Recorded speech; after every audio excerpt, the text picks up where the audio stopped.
अस्सलामुअलैकुम जी व्यूअर्स, कैसे हैं आप। होपफुली आप भी बिल्कुल ठीक ठाक होंगे। तो क्या आपने कभी सोचा है कि मक्की के आटे में डालकर आप भी ज़बरदस्त सी रेसिपी बना सकते हैं जो कि खाने में नहायत मज़ेदार होगी। इसका टेस्ट गज़ब का होगा। तो ये बाज़ार से लाएं तो बहुत महंगी मिलने वाली है और आप घर पर बनाएं तो बहुत आसानी से बना पाएंगे। और मक्की के आटे में दूध डालना है और मज़ेदार सी आप रेसिपी बना पाएंगे। इंतहाई आसान है बनाना भी और टेस्ट भी लाजवाब आता है। तो वीडियो आपने आखिर तक पूरी देखनी है, तभी आप भी जान पाएंगे कि किस तरह मक्की के आटे में दूध डालकर हम मज़ेदार सी ये रेसिपी बना पाएंगे जिसका टेस्ट इंतहाई लाजवाब होता है। और चैनल पे नए हैं तो वीडियो को लाइक कर दें और चैनल को सब्सक्राइब कर दें। बिस्मिल्लाहिर्रहमानिर्रहीम। सबसे पहले एक बाउल लिया है और ये मक्की का आटा है मेरे पास। मक्की के आटे को छान लेना है। 2 कप मेजरिंग कप से मक्की का आटा लिया है। आप कोई कटोरी से भी माप कर सकते हैं। और ये नॉर्मल दूध है, तो दूध हमें इसमें डालना है। आटे को छान लेना है और दूध हाफ कप मैंने डाल दिया है। तो सारा एक बार में नहीं डालेंगे, तो जैसे ही थोड़ा सा मिक्स हो तो जो बचा हुआ दूध है वो भी ऐड कर देंगे। ये भी मैंने हाफ कप ही डाल दिया है। टोटली इसमें 2 कप दूध का यूज़ करेंगे। और आपने इस तरह विक्स ले लेना है, इससे बहुत आसानी से मिक्स हो जाता है। मक्की का आटा बहुत आसानी के साथ आजकल बाज़ार में मिल जाता है। सर्दी है तो सर्दी में आसानी से मिल जाता है या फिर घरों में भी अक्सर मौजूद होता है। तो दूध डालकर आपने इसको मिक्स कर लेना है। टोटली मैंने 1.5 कप दूध का डाल दिया है और जो बचा हुआ दूध है वो भी ऐड कर देंगे। दूध डालकर हमें इसको मिक्स करते जाना है। ये देखें इस तरीके से। तो इसका एक लम्स फ्री घोल बना लेना है हमें। मक्की और दूध का घोल हमारा तैयार हो चुका है। ये देखें, इसको अच्छे से मिक्स कर लेना है ताकि कोई लम्स बाकी ना रहे। तो अच्छे से मिक्स कर लिया है। अब हम विक्स को साफ़ करेंगे और इसको 5 मिनट के लिए कवर करके साइड पे रख देंगे। और साथ ही हम अगला काम कर लेते हैं। एक कढ़ाई ली है, यहाँ मेरे पास है 2 टेबलस्पून तिल। ये मेरे पास देसी वाले तिल हैं, आप कोई से भी ले सकते हैं। और 1 टेबलस्पून मगज़। तो ये डालकर हमें इन्हें ड्राई रोस्ट करना है यहाँ तक कि तिल अच्छे से फूल जाएं, कड़क जाएं। तो ये देखिए इस तरीके से हमें जस्ट 1 से 2 मिनट लगेंगे। और ये आसानी से जितना हमें इसको क्रिस्प करना है हो जाएंगे। जितना हम इसको भूनना चाहते हैं ना, तो उतना ही अच्छे से ये रोस्ट हो जाएंगे। इसमें एक क्रंच आ जाएगा जब ये रोस्ट हो जाएंगे। यहाँ तक कि तिल हमारे रोस्ट हो चुके हैं। इसको हम एक अलग बर्तन में निकाल लेंगे। और साथ ही दोबारा से कढ़ाई मैंने चूल्हे पे रखी है और ये है जी घी मेरे पास। ये देसी घी है, तो मेरे पास भैंस का घी है, ये इसी तरह का होता है। घी आप कोई सा भी यूज़ कर सकते हैं, लेकिन अगर आप देसी घी लेंगे ना तो रेसिपी का टेस्ट और भी लाजवाब आएगा। हाफ चम्मच घी का डाला है, इसको मेल्ट कर लेंगे। अच्छा जी, घी हमारा मेल्ट हो चुका है। और साथ ही मैंने 3 टेबलस्पून मूंगफली रोस्ट की हुई ली थी, इसको क्रश कर लिया था। और 2 टेबलस्पून बादाम लिए थे, ये डालकर इन्हें रोस्ट कर लेना है। यहाँ से स्किन स्किप हो चुका है, उस बात के लिए माजरत। तो 3 टेबलस्पून मूंगफली है, इसको रोस्ट कर लेंगे। और साथ में 2 टेबलस्पून बादाम है, ये रोस्ट करके निकाल लिए हैं। और 1 टेबलस्पून घी का डालेंगे मज़ीद। आप इसकी जगह कोई और भी ड्राई फ्रूट का इस्तेमाल कर सकते हैं। 1.5 टेबलस्पून बेसन का डाला है। तो इतना बेसन ही बिल्कुल हमारी रेसिपी का टेस्ट चेंज कर देगा। कोई फील ही नहीं कर पाएगा कि हमने इसको मक्की के आटे से बनाया है। बेसन को हमें अच्छे से भून लेना है। फ्लेम हमें लो रखना है, फ्लेम हाई करेंगे तो ये जल जाएगा। 2 से 3 मिनट लगेंगे बेसन को भूनने में। आपने बेसन को अच्छे से भून लेना है। तो यहाँ देखिए बेसन हमारा अच्छे से भून चुका है। जितना मुझे भूनना था भून लिया है बेसन को, और अच्छी सी खुशबू आने लगी है। और साथ ही जो बचा हुआ घी था वो सारा हम ऐड कर देंगे। तो हाफ कप टोटली मैंने घी लिया था। अगर आप ग्राम्स में लेते हैं ना तो 110 ग्राम के करीब होगा। तो आपने इतना आधा पाव के करीब घी ले लेना है। तो यहाँ देखिए इसको अच्छे से मेल्ट कर लेना है। बेसन को हमें निकालना नहीं है, इसी में घी को अच्छे से मेल्ट कर लेंगे। तो जब घी अच्छे से मेल्ट हो जाएगा ना, तो तब हमने जो मक्की का बैटर तैयार किया था इसको एक बार फिर से मिक्स करके इस तरह ऐड कर लेंगे। बाउल को अच्छे से साफ करके डाल देंगे।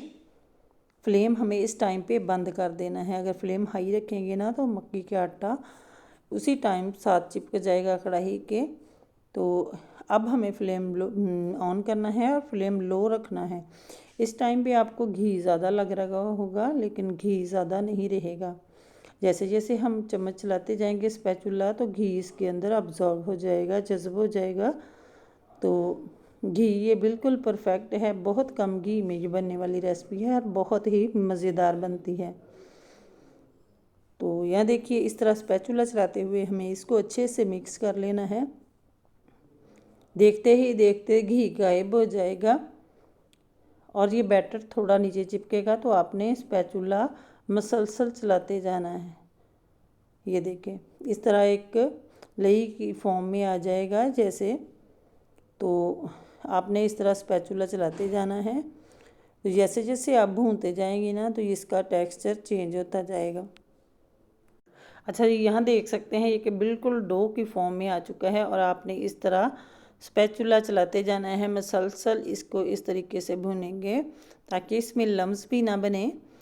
तो जैसे ही भूनते जाएंगे ना, तो ये इसका टेक्सचर चेंज होता जाएगा और ये बिल्कुल खिला खिला सा होना स्टार्ट हो जाएगा।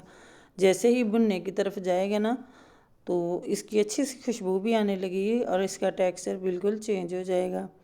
तो यहाँ देखिए मैंने इसको 10 से 15 मिनट तक मज़ीद भुना और ये देखिए इसकी ये सिचुएशन आ चुकी है। तो टोटली इसको भूनने में 20 मिनट 15 से 20 मिनट लग जाते हैं। तो देख सकते हैं इसका टेक्सचर दानेदार हो चुका है, लेकिन फिर भी मैं इसको मज़ीद 5 मिनट के लिए भूनूंगी। तो इसी तरीके से हमने इसको मज़ीद 5 मिनट के लिए भून लेना है।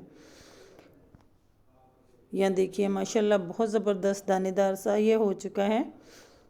तो खिला खिला सा हो चुका है और कलर भी माशाल्लाह बहुत ज़बरदस्त हो चुका है और इसमें खुशबू भी बहुत ज़बरदस्त आ रही है। अच्छा जी, आप देख सकते हैं माशाल्लाह माशाल्लाह बहुत ज़बरदस्त तरीके से हमारा ये आटा भुन चुका है। जो हमने गोल बनाया था तो बिल्कुल परफेक्ट भुन चुका है। देख सकते हैं खिला खिला सा बिल्कुल अच्छे से तैयार हो चुका है। साथ ही मैंने जब ये भुन जाए ना, तो 1 टीस्पून इलायची पाउडर लिया है। इसको मैंने थोड़ी चीनी डालकर पीसा हुआ है, तो ये डाल देंगे अच्छे टेस्ट के लिए। इससे इसका फ्लेवर और भी बढ़ जाएगा, अच्छी सी खुशबू आएगी। साथ ही मैंने यहाँ सूंठ ली है 1 टीस्पून। सूंठ आपने डाल लेनी है क्योंकि बच्चे ये चीज़ें वैसे तो खाते नहीं हैं, लेकिन सर्दी में खांसी नज़ला ज़ुकाम खांसी के लिए बिल्कुल परफेक्ट रहती है और इसमें इन्हें बच्चों को पता भी नहीं चलेगा कि क्या डाला है और मज़े से खा भी लेंगे। तो यह देखिए इसको अच्छे से मिक्स कर लिया है। ये अच्छे से भुन चुका है। तो अच्छे से जब मिक्स कर लेना, तो तब आपने इसका टेक्सचर देखना है कि बिल्कुल इस तरह दानेदार हो चुका है और ये अच्छे से खिला खिला सा भुन चुका है। अब हम इसको किसी बर्तन में निकाल लेंगे। तो यहाँ मैंने एक परात ली है, किसी भी बर्तन में निकाल सकते हैं। तो गर्मा गर्म को हमें इस बर्तन में निकाल लेना है। तो सारे इस मक्की के आटे को जो हमने भूनकर इस तरह तैयार किया है दानेदार सा, इसको निकाल लेंगे एक परात में। अच्छा जी, मैंने खुले बर्तन में इसको निकाल लिया है। तो इसको ज़्यादा ठंडा नहीं होने देना, क्योंकि अब हम इसमें डालने वाले हैं मीठा। मीठे में मैंने यहाँ चीनी पीस कर ली है। 2 कप हमने मक्की का आटा लिया था, तो 1 कप पिसी हुई चीनी लेंगे। इसकी जगह आप शक्कर का इस्तेमाल कर सकते हैं, गुड़ का कर सकते हैं या फिर देसी खांड का भी कर सकते हैं। साथ ही मैंने किशमिश ली थी, वो डाल दी है। ड्राई फ्रूट जो हमने रोस्ट करके रखे थे वो डाल दिए हैं।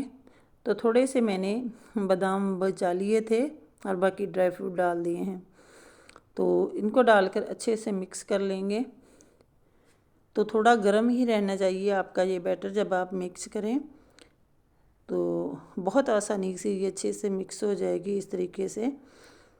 ये देखें माशाल्लाह, इस तरीके से आप हाथों की मदद से भी मिक्स कर सकते हैं। तो यहाँ देखिए हमारा ये मिक्सचर तैयार हो चुका है। तो अब हम इसके लड्डू बना लेंगे। तो इस तरीके से बहुत आसानी से ये लड्डू बन जाएंगे। ये देखिए माशाल्लाह माशाल्लाह बहुत ज़बरदस्त से यह लड्डू हमारा एक तैयार हो चुका है। इसी तरीके से मैं आपको दूसरा बना कर दिखाती हूँ। ये देखिए माशाल्लाह बहुत आसानी के साथ ये बन जाते हैं। तो जिस तरह आसानी लगे उसी तरह आप बना सकते हैं या फिर इसी तरह भी इसको एंजॉय कर सकते हैं। यहाँ देखिए दूसरा लड्डू भी हमारा तैयार हो चुका है। इसी तरीके से छोटे या बड़े आप अपनी पसंद के मुताबिक बना सकते हैं। तो टोटली हमारे यहाँ 13 से 14 लड्डू तैयार हुए हैं।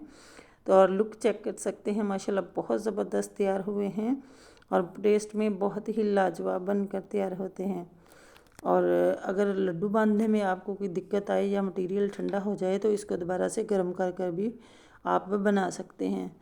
तो बहुत ज़बरदस्त टेक्सचर के साथ इसका टेस्ट भी बहुत ही लाजवाब होता है।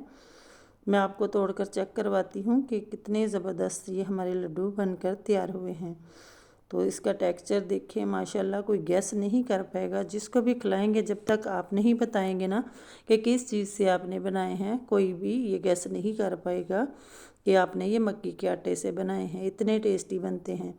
तो वीडियो आपको ज़रा सी भी पसंद आई हो ना तो वीडियो को ज़्यादा से ज़्यादा लाइक करना है, शेयर करना है और प्यारा सा कमेंट कीजिएगा और कमेंट बॉक्स में अपनी राय का इजहार ज़रूर कीजिएगा कि आपको ये मेरी रेसिपी कैसी लगी। दुआओं में याद रखिएगा। अल्लाह हाफिज़।